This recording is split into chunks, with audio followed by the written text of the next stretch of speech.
Happy Thanksgiving worship. Nagpapasalamat ako kasi na isa diwang natin yung ating worship, no? And after this, I hope magkaroon tayo ng mas marami pang pasasalamat, no? Maging magkaroon tayo ng gratitude sa araw-araw. So, with that said po, yung ating title for today is The Way, the Truth, and the Life. So, sounds family, no? Sobrang familiar na po sa atin at palagi po natin itong naririnig. Sobrang common na po and basic na rin po yung mensahe na ito. Kaya I hope after this message,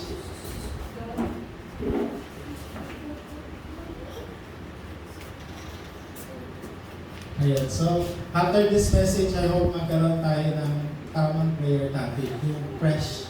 Magkaroon tayo ng fresh answer and then fresh realization. Now, it's not because familiar na yung message, but because God is giving us fresh answer and bagong prayer topic for the whole week. So, basahin po ulit natin yung John 14:6. And lahat po tayo magbabasa. Let's read po. Sumagot si Jesus,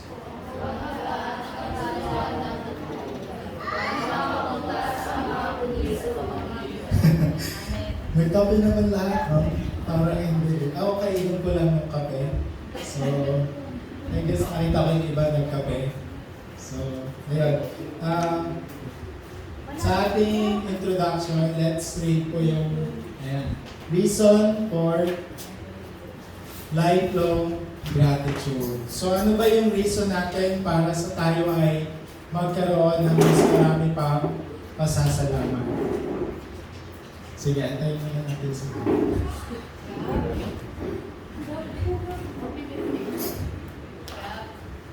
hey God. Silang ka mo. Ayan, sige. Let's try our best. Ayan, so ano ba yung dahilan natin para magkaroon pa tayo ng mas marami pang pasasalamat? And do you ever think po ba na kung ano ba yung pinagpapasalamat mo? When we say lifelong, from today na tinanggap mo si Yesu Cristo sa iyong buhay until the end of your life, meron ka bang lifelong gratitude na tinatawag? Magkakaroon ka ba ng lifelong gratitude? And dapat yung lifelong gratitude natin nagmamatch. No? Nagmamatch sa faith natin. Nag-a-align dun sa pananampalataya natin. At the same time, connected doon sa kung anong meron tayo. Hindi yung, kasi alam ko po, napakarami pong lifelong prayer ng mga tao. They want to be successful, they want to be parang maging sikat sila, hangaan sila ng maraming tao. Pero sa atin kasi, dapat nagmamatch at nag-a-align and connected siya doon sa ating pananampalataya. So sabi dyan sa number 1, the grace of salvation. So, yan yung pinaka-importanting lifelong gratitude na meron tayo bilang mga anak ng Diyos. Saan ba yan? Ano bang nangyari dyan? Bakit tayo nagpapasalamat sa grace of salvation? So, number 1, magkakaroon tayo ng freedom. Diba? Nagkaroon tayo ng freedom, kalayaan mula kay Satanas, kalayaan mula sa kapangyarihan ng impyerno, at the same time, kalayaan po sa mga ongoing and then incoming disaster po. Now, for sure, meron tayong battle or ongoing disaster na kinakaharap, and for sure, there will be incoming. So dahil tayo ay may kaligtasan, we can surely overcome po yung ating, yung mga paparating na yan. And what else? Bakit tayo kailangan magpasalamat sa grace of salvation? Kasi meron tayong trono ng Diyos. We need to enjoy the throne of God.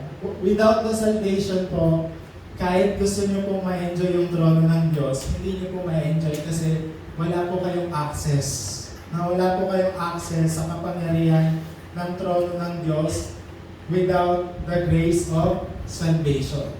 Kung babasahin po natin yung 1 Corinthians 3:16, Sabi diyan, hindi ba ninyo alam na kayo'y templo ng Diyos at naninirahan sa inyo ang Kanyang Espiritu? So napakalinaw po na yung banal na Espiritu ay nasa atin. Yung trono ng Diyos ay nasa atin. Kaya dapat tayo po ay magpasalamat dahil we have the power of the throne po. Amen. And what else po? Sa 2 Corinthians 5:17, anong sabi dyan po? Kaya kung nakipag-isa na kay Kristo ang isang tao, isa na siyang bagong nilalang, wala na ang dati niyang pagkatao. Sa halip, ito'y napalitan na ng bago. So, dapat magpasalamat tayo sa kaligtasan kasi napalitan na yung ating dati pagkatao. Yung ating identity from being a child of Satan into a child of God. And that is because the grace of salvation po. What else po? Dahil doon tayo ay tinawag din pong mga witness, no? Mga evangelist, disciple. Kasi hindi ka naman magiging witness of Christ if you don't have Christ. If you don't have salvation, that absolutely impossible po. But because of absolute possible, tayo ay naging witness. Because of the grace of salvation po. And number 2, sabi dyan sa pangalawa, knowing the end of the world. So, dahil tayo ay alam natin kung kailan ba ang katapusan ng mundo. Alam niyo ba? Alam niyo ba kailan? Diba? Let's read po yung Matthew 24:14. Ipangaral sa buong mundo, buong sanlibutan ng magandang balitang ito tungkol sa kaharian ng Diyos upang magsilbing patotoo sa lahat ng bansa at saka darating ang wakas. So, dapat alam natin to, unique to. Unique na secret natin mga anak ng Diyos. Unique na important information na meron tayo na paparating ang wakas pag ang mabuting balita ay naipahayag na sa buong mundo. Kahit lumabas po kayo dito, magtanong po kayo, mag-survey po kayo, alam niyo ba kung kailan ang katapusan ng mundo? Di ba? So I doubt alam nila. So pero tayo alam natin yung hidden secret na po ito. Na tayo po ay blessed ng Diyos kasi we know the end of the world. And number 3, lifelong mission. So most importantly po, tumanggap din tayo ng lifelong mission. Ano po yung lifelong mission na yan? Diba? Yung desire ng Diyos sa akin, sa iyo, sa ating simbahan, sa ating lahat is to save soul po. And thank God po, dapat po tayong maging grateful kasi lagi po natin naririnig yung mensahe about saving soul by the gospel po. No? Nagpapasalamat po ako sa Diyos kasi nandito po tayo sa simbahan na kung saan palagi tayong nare-remind about saving souls. And we need to thank God about it. No? When we encounter po yung mga tao, whether sila po ay maliit, sila ay malaki, sila po ay matalino, sila po ay mayaman, sila po ay mahirap, any kind of social status po, pag may mga tao po tayo nakakatagpo, we need to pray na bigyan tayo ng oportunidad ng Diyos na sila po ay ma-save. No, kasi yan po yung nagmamatter sa Diyos. Kinabahan ako. So, yun po yung nagmamatter sa Diyos. Yan po yung ating lifelong mission. And ito po is more important than anything po.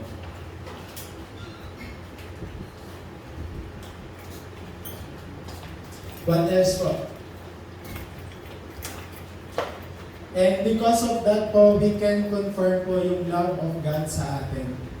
When we share the gospel, when we pray and nagkaroon tayo ng opportunity to share the gospel, we can confirm na mahal tayo ng Diyos, and then we can confirm that we love our neighbor po.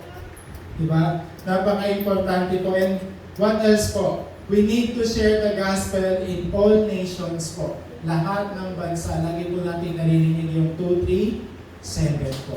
And meron pong 5,000 tribes sa buong mundo. 5,000 po yung, ano ba yung tribo, yung mga nagpupulong na tao, mga grupo na tao. There's 5,000 tribes. And when you share the gospel po, they will receive healing po. Hindi lang po basta healing, ito po ay tinatawag na holistic healing. Now, when you say holistic po, yung kagalingan ng tao sa kanyang kompletong kagalingan po yung kailangan ng mga tao. Kaya importante po na we have this lifelong mission po. And what else po? If that happen, we can raise Remnant Summit.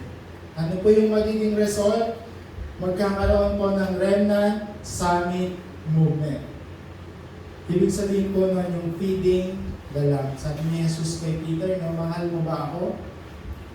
Sabi ni Pedro, 3 beses, ang tinanong ni Pedro, opo, mahal ko po kayo. So ano sabi ni Jesus? Pakainin mo ang aking tupa. Meron dong part na alagaan mo ang aking mga tupa. So ibig sabihin po nun, raising up Remnant Summit. Amen. So yun po yung ating tawag. So if you are true witness, you can raise witness. Diba? Last time sabi natin, disciple make disciple. What else po? Yung work of the kingdom of God po. So dapat lagi po tayo nasa loob ng kaharian ng Diyos. Lahat po ng actions natin, lahat po ng ginagawa natin, whether yung pag-aaral mo, yung talento mo, yung trabaho mo, yung school, lahat po ng ating mga ginagawa, dapat po ay nasa loob ng kaharian ng Diyos. Bawal lumabas, sabi sa kanta ni Kim Chiu, di ba? Bawal lumabas. Sa mundo, sa kaharian ni Satan, napakarami pong batas, pero sa atin po, bawal po tayong lumabas doon sa kingdom purpose na tinatawag po. So anything na ginagawa natin, it has to be eternal purpose. Hindi yung for future, for security, na hindi po gano'n.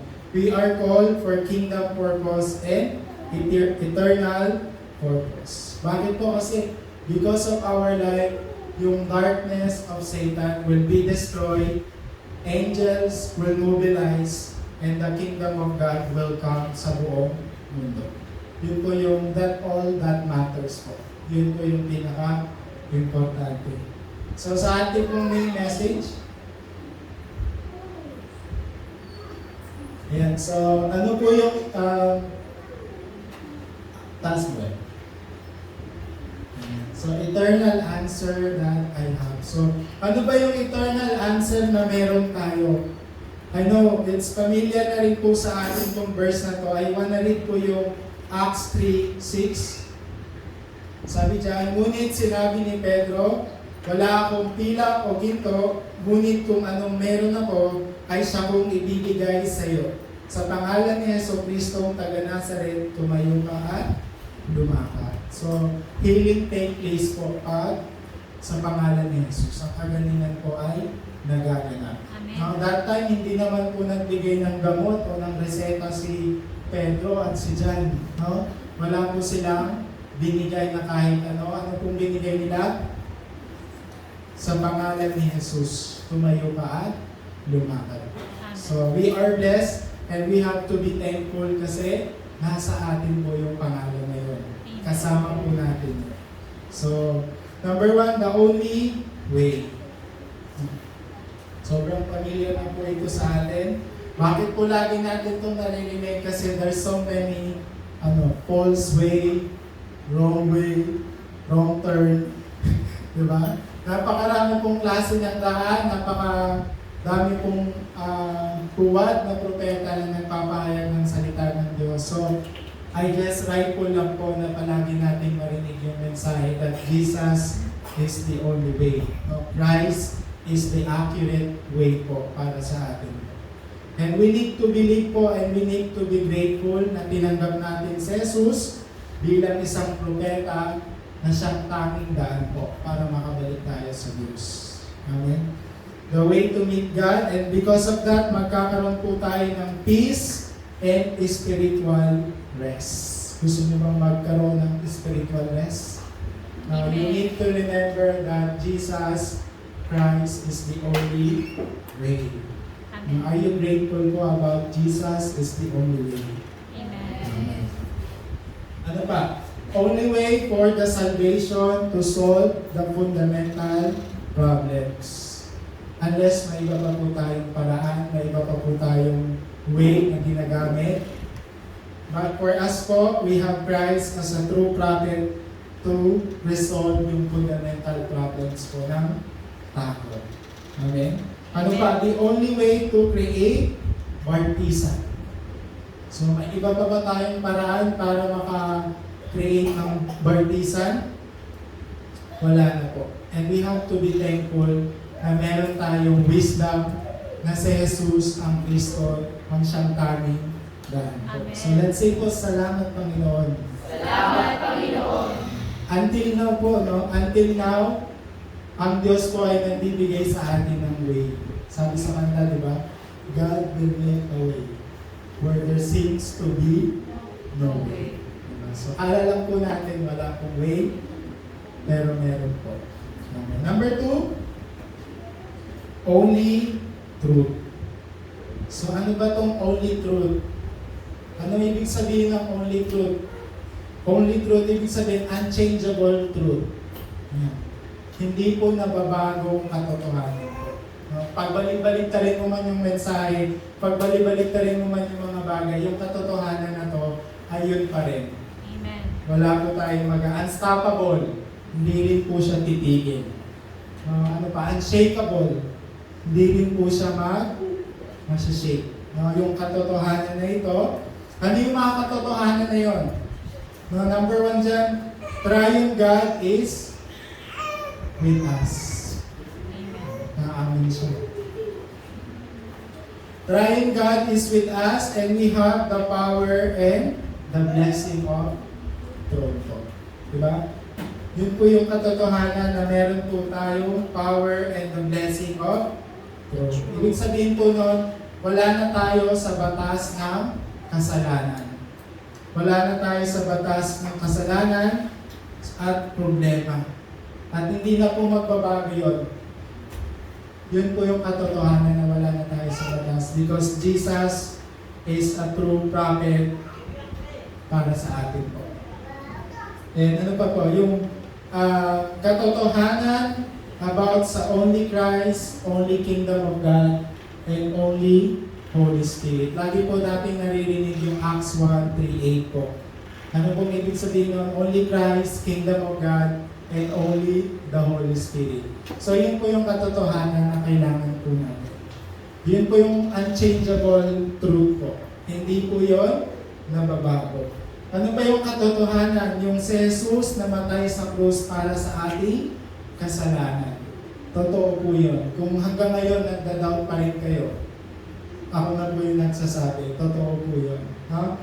At yung katotohanan po na si Kristo, tinapos niya lahat sa krus. John 19:30.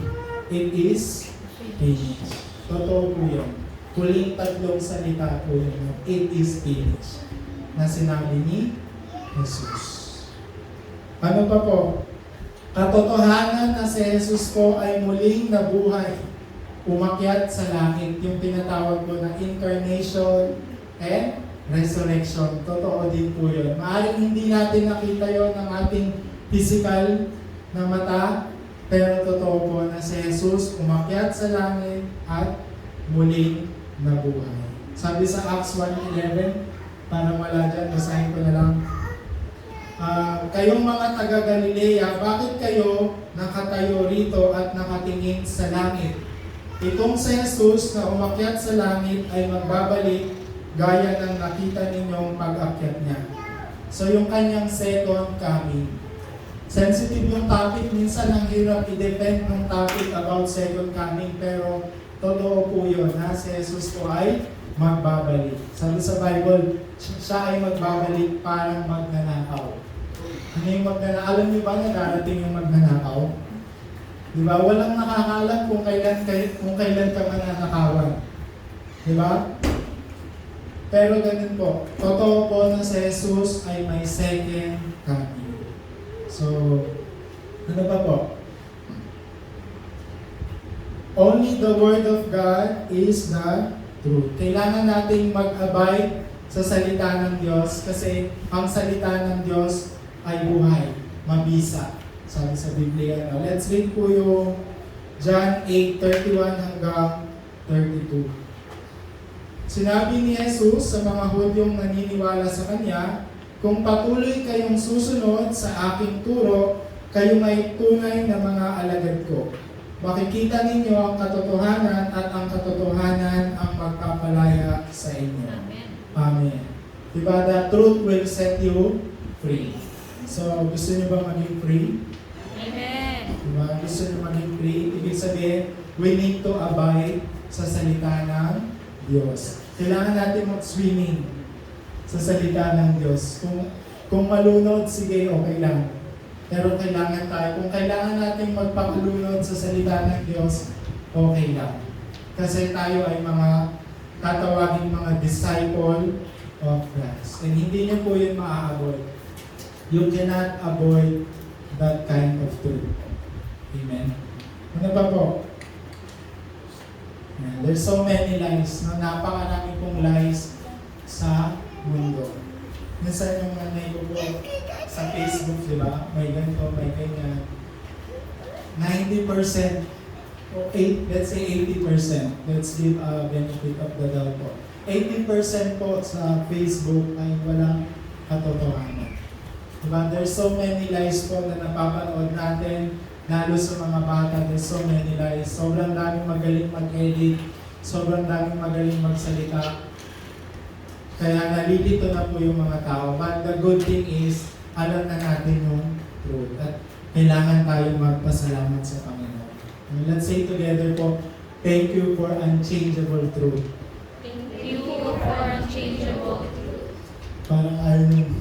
Parang ayaw nyo maniwala sa sinasabi niya eh, no? So, yes po, totoo po na nasa atin na yung unchangeable truth. Hindi na po nababagong katotohanan. Amen po? Amen. And last na po, yung only life. The only life, the true King. Amen. So, are you alive pa po ba? Amen. Pakitapik po yung katabi niyo. Buhay ka pa ba? Pakisampal. Tumawag ka na ba? May sumagot. Diba? So, yes po. No?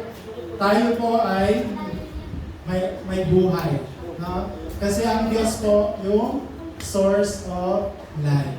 No? Para po tayong isang puno na nakatanim sa ilog. Diba? Yung puno na nakatanim sa ilog, wala na siyang problem. Wala na siyang problem. Ano ba po? Meron din tayong eternal life. Eternal life, ano pong ibig sabihin nun? Eternal life, ibig sabihin po na obtain natin kay Christ. Nakuha natin kay Christ yung eternal life. Ano pa? So because of Christ, tayo po ay naging eligible. Ano ba yung eligible? Eligible po tayo sa eternal life. Wala po tayong choice kundi maging eligible. Kumbaga sa nakapasok tayo sa finals. Diba? Nakapasok tayo sa langit. Kasi tinanggap natin si Christ. Nakapasok tayo dun sa finals. And kailangan po natin magpasalamat. And if that happen po, we need to arise and shine the light of Christ. No, kasi nasa atin na yung buhay, we just need to arise and shine yung buhay na binigay sa atin sa pamamagitan po ni Christ. Saan po? Hanggang yung mundo po ay muling mabuhay. Until the world will live again po. And ano pa, until yung ating mga remnants magkaroon ulit ng break. Magkaroon ulit ng senyales na yung future po, may pag-asa pang mabuhay po. Kasi kung pupunta po kayo sa field, ano po nangyayari? Yung future po natin 50-50 na. Yung future po natin nasa ER na. Yung future natin naka-ICU na. Diba? Nakakalungkot pong isipin, but totoo po. Kaya kailangan po tayo to arise and shine. Yung light, ibig sabihin po nun, yung buhay na meron tayo sa pamamagitan po ni Jesus bilang isang tunay na hari po. And yung kanyang resurrection, yung resurrection of Christ, naging victory po sa ating lahat. Yun po yung ating pinaka-victory. Ibig sabihin po nun, He overcome the death para bigyan tayo ng buhay. At what else po? Napatunayan po yun ni Jesus nung muli siyang nabuhay. Very simple po, napatunayan niya na siya ay tunay na hari. Andiyan pa po ba kayo? Amen! Just to check. What else po? Let's read po yung Pilipos 3:10 hanggang 11.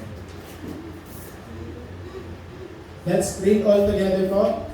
Ang tanging hangarin ko ngayon ay lubusang makilala si Kristo, maranasan ang kapangyarihan ng kanyang muling pagkabuhay, makibahagi sa kanyang paghihirap, at maging katulad niya sa kanyang kamatayan.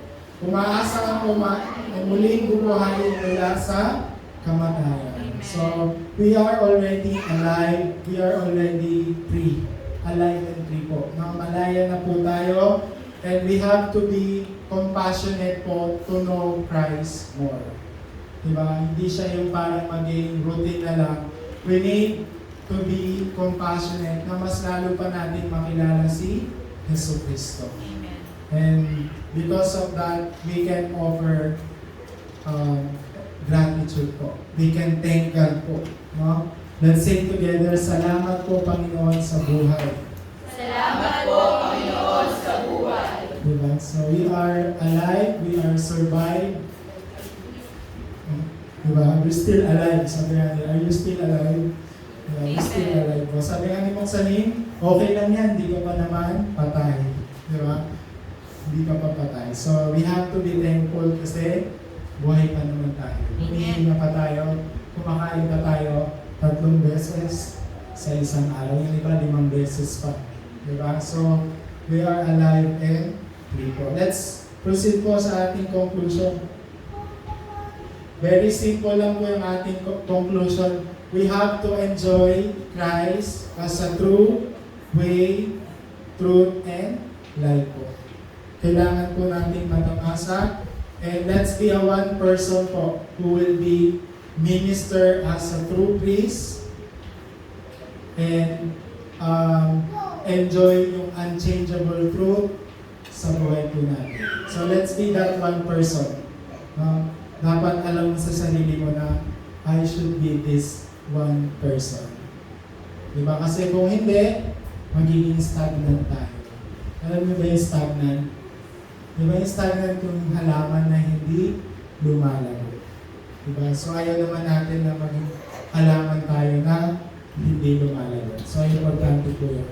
So when this happen po, we can edit the word and design po our future. Amen. So and then make them as a spiritual watchtower, antenna, and platform po. Gawin po natin yun. At sila naman yung maging source of breath. Yung oxygen, spiritual oxygen. Yung mga future generation, yung mga junior natin, let's help them to be a spiritual oxygen. Kasi marami pang kailangan i-ICU. Kumbaga, napakarami pong spiritual patient and kailangan natin ng napakaraming oxygen, spiritual oxygen. So let's enjoy that blessing po. And what else po? Destroying Satan, partisan in all aspect. No? Yun yung ating pinaka-main job. Alam ko yung iba may trabaho, may obligasyon, sa school, sa family, lahat. But our main job is destroying Satan's partisan. Kagaya po ng ating yason po. No? So, as we end this, this message, let's watch po yung short video.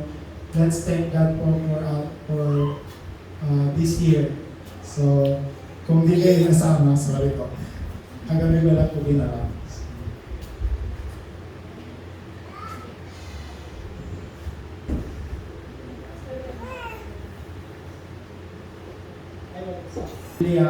Napakaraming aanihin po, pero sa ngayon kakaunti pa yung mag-aani. So in the next coming years, for sure marami pa po buruksan ng Diyos para sa atin. Just prepare ourselves. So importante po na ihanda natin yung ating sarili kasi mahirap naman po na OT na kami ng OT kakaani. Kailangan po namin ng mga new partners. So, let's pray na this coming months, this coming years, let us be a partner na makakasama po sa bawat team. No? And let's pray po na as we enjoy this message this week, na magkaroon po ito ng katuparan po sa ating buhay. So, let's all pray po. Yes, Lord God, once again, patuloy po kami nagpapasalamat sa opportunity to relate the gospel, to relate Jesus as a true prophet, the only way for the people, Panginoon. Thank you, Lord, for allowing us to know that Jesus is a true priest, ang siyang katotohanan, Panginoon, na kami po ay malaya na mula sa kasalanan, Panginoon.